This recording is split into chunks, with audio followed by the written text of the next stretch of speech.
স্বাগত জানাচ্ছি। আজকে আমি আপনাদের নিয়ে এসেছি চুয়াডাঙ্গা সদর উপজেলার গড়ইটুবি ইউনিয়নের রাজার ভিটাতে। আমরা যে স্থানে দাঁড়িয়ে আছি এখন বর্তমানে, এটা কিন্তু আমরা বাড়ির ছাদের উপরে দাঁড়িয়ে আছি। অর্থাৎ তৎকালীন যে সমস্ত রাজা বা জমিদাররা ছিলেন, তারা কিন্তু অনেক শৌখিনতা জীবনযাপন করতেন এবং আলিশানভাবে তারা বাড়ি ঘরদোর বানাতেন। আসলে এইটা কিন্তু আমি আপনাদের সাথে শেয়ার করছি এই যেখানটায় আমরা অবস্থান করছি। আমি যদি আপনাদের দেখাই, আমার এই সাইডটা দেখছেন, এইটা হচ্ছে 2016 সালে প্রত্নতান্ত্রিক অধিদপ্তরের পক্ষ থেকে কিন্তু এটা মোটামুটি এই রাজার ভিটার সন্ধানটা পাওয়া যায়, কারণ এটা একেবারেই মাটির তলায় বিলীন হয়ে গিয়েছিল। পরবর্তীতে কিন্তু এইটা বিভিন্ন খননের পরে এইটা কিন্তু আমরা প্রত্নতান্ত্রিক থেকেই এর হচ্ছে সন্ধান পাওয়া যায়। এবং তার পরবর্তীতে এই অঞ্চলের রাজাদের নানান ধরনের তথ্য কিন্তু এখানে উঠে আসছে। এইখানে আমরা দেখছেন যে জায়গায় আছি, তৎকালীন সময় রাজারা যে শৌখিনতা জীবনযাপন করতো, অর্থাৎ তাদের গরমের সময় যে পানিটা রাখা হতো ঠান্ডা করার জন্য, সেই পানির কিন্তু দুইটা কুয়া এই জায়গায় কিন্তু আছে। এবং এইটা থেকে ধারণা করা হয় যে এই নিচেই কিন্তু হচ্ছে আপনার বাড়ির কিন্তু সন্ধান আছে নিচেই। এটা যে এই মাঠটা কিন্তু সম্পূর্ণ এই রাজার ছিল জমি, এবং এই অঞ্চলে এই জমিদার যেটা আছে গন্ধব রায়, তিনি কিন্তু এখানে শাসন করতেন। পরবর্তীতে এক সময় যুদ্ধকালীন সময় তিনি পরাজিত লাভ করেন। সেই থেকেই এই বাড়িটা হঠাৎ কিন্তু আর কিন্তু সন্ধান পাওয়া যায় না। পরবর্তীতে দীর্ঘ 16 বছর পর সাধারণ মানুষ, এই এলাকার যে সমস্ত মানুষ আছে, তাদের নানান তথ্যের পরিপ্রেক্ষিতেই কিন্তু এখানে সরকারিভাবে এটা অনুসন্ধান করা হয়। সেই অনুসন্ধানের পরিপ্রেক্ষিতেই এই রাজার ভিটার সন্ধান পাওয়া যায়। তো আসলে এটা নিয়ে নানান ধরনের তথ্যপত্র আছে। যদিও এই অঞ্চলের যে সমস্ত বৃদ্ধ মানুষ আছে, তারা কিন্তু বলেছেন যে তাদের কাছে তাদের এই পূর্বপুরুষদের তথ্য মতেই এখানে নানান ধরনের তথ্য উঠে আসছে। তো এখানে আমরা 2017 অর্থাৎ 2016 সালে শুরু হয় এখানেকারের কার্যক্রম, পরবর্তী 2017 সালে কিন্তু সমাপ্ত হয়। তো সেই সময় এই অঞ্চলের যিনি ছিলেন, অর্থাৎ হজরত মালেক উজ গাউস এর সাথে এই রাজা গন্ধব রায়ের যুদ্ধ শুরু হয়। এই যুদ্ধে রাজা গন্ধব রায় পরাজিত ও নিহত হন।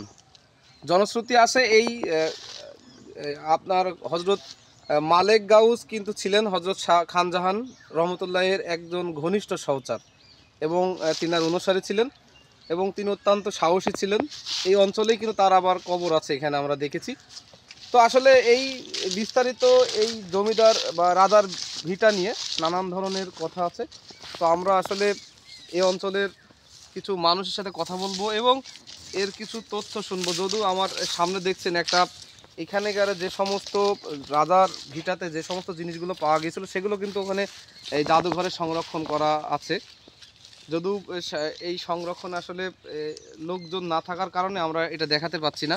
তো আমরা একজন এখানকার যিনি স্থানীয় একজন ব্যক্তি, তার কাছে শুনবো যে আসলে বিস্তারিত এখানে এই রাজার ভিটা নিয়ে আসলে কিছু, যে আপনাদের এই যে রাজার ভিটা, এটা আসলে আপনারা এখানে কি জানেন? এই না স্যার, ভিটা এখন আমরা পুরাতন মানুষের কাছে শুনে আইছি যে বহুদিন করে এটা গুপ্ত হয়ে গেছে। আর এখনও পর্যন্ত এই রাজার ভিটের পরে কোনো কুকুর শেলও পায়খানা ফেলে না, এটা আমরা জানি। মানে এমন একটা মর্যাদা আছে।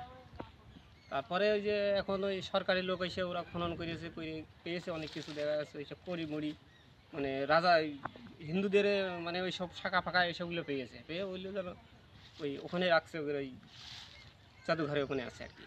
পেয়েছে, এখন বর্তমান কাজ বন্ধ রয়েছে। এখন এখানে কি লোকজন আসে? হ্যাঁ, লোকজন আসে, এখানে লোকজন আসে, এসে দেখাশোনা করে। ওই ঈদ বকরাইতেও লোক খুব আসে এখানে। এই যে এইখানে এখন একটা লোক, সরকারি লোক একটা রেখেছে থাকে, তিনি এখানে চাকরি করে, ওনার বেতন বেতন আছে, তিনি এখানে থাকে, পাহাড়ে দেয়, পাহারাদার আছে। তো আসলে শুনলেন, তো আমি একজন তরুণ প্রজন্ম, আসলে জানেন যে বর্তমান সময়ে তরুণদের কিন্তু নানান বিষয় নিয়ে তারা কিন্তু অনেক আগ্রহ। তো একজন তরুণ ব্যক্তির কাছে শুনবো, আসলে আপনাদের এই যে রাজার ভিটা এখানে, এটা আসলে আমরা অনেক শুনেছি পুরাতনের ইতিহাস বা ঐতিহ্য সম্পর্কে, আপনি আসলে কতটুকু জানেন? আসলে আমরা জন্মলগ্ন থেকেই যতদূর জানি এই জায়গায় রাজার ভিটা নামে পরিচিত ছিল। থাকার পর অনেক ইতিহাস শুনছি যে এখানে হচ্ছে অনেক, মানে ইনি যা বললো যে হচ্ছে মানে বিশাল মানে কোনো জানোয়ার এখানে, মানে চাষ গৃহপালিত পশু ছাড়া এখানে কোনো কিছু পায়খানা করে না। তো জানার অনেক মানে অজানা কাহিনী, আমরা ছোটোবেলা থেকে এখানে আসি, খেলাধুলা খেলি। তো হঠাৎ 2016 সালের এই সময় আর কি, তো কাজ শুরু করে, কাজ করার পরে 1 বছর চলতে থাকে। চলতে থাকার পর 2017 সালে কাজ শেষ করে। তো এইখানে যতগুলো যে আপনারা দেখছেন এরা হচ্ছে এগুলো খোঁড়াখুড়ি করার পরে এগুলো পাই। পাওয়ার পরে অনেক মানে চোরা টোরাকে মানে অনেক রাজা মানে ব্রিটিশ শাসন আমলের আগের আছে চোরা, তারপর মানে কাটাকুটা সংসারের জিনিসগুলো সবগুলো শাঁখা সিঁদুর সব কিছুই, কোট সিঁদুর হয়তো পাওয়া যায়নি কিন্তু কোটা এগুলো পাওয়া গিয়েছে। এই যে আপনাদের এই যে নতুন জাদুঘরে এখানে রাখা আছে, এটা আপনাদের দেখাতে পারলাম না আজকে, ঠিক আছে? তো এতটুকুই। এইখানে যদি একটা পিকনিক স্পট কর্নার করা হয় তাহলে সেই ক্ষেত্রে আসলে কেমন? পিকনিক স্পট করলে তো আমাদের জন্য খুবই ভালো হয়, আমাদের জীবনযাত্রার মানও ভালো হয়। তো আসলে শুনলেন যে আসলে এই অঞ্চলের একেবারেই আমরা দেখেছি যে এই অঞ্চলটা কিন্তু আসলে জমিদারদের একটা স্থান ছিল এবং এই এলাকাতে ব্যাপক আকারে জমিদার বাড়িও কিন্তু সন্ধান পাওয়া গেছে। তবে এলাকার মানুষের দাবি, যদি সরকারিভাবে উদ্যোগ নিয়ে এখানে একটা পিকনিক স্পট কর্নার করা হয় তাহলে এই এলাকার যেমন একটা সৌন্দর্য বৃদ্ধি পাবে, পাশাপাশি এলাকার মানুষের একটা কর্মসংস্থান হবে বলে তারা জানিয়েছেন।